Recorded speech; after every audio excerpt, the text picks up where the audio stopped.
Dalam pada itu, seorang ibu dan anak warga Australia disyaki antara 150 mangsa yang terlibat dalam insiden tersebut.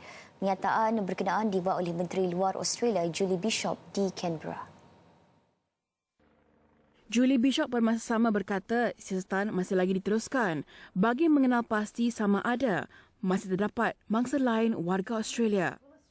We can confirm 2 Australian citizens, the mother and her adult son from Victoria, but we are making further inquiries as to whether there were any other Australian connections through permanent residents or dual citizens on board that flight.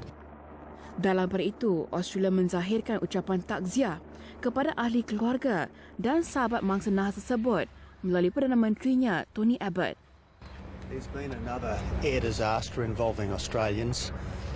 Our thoughts and prayers are with the friends and families of all those killed, but particularly with the loved ones of the 2 Australians who have lost their lives.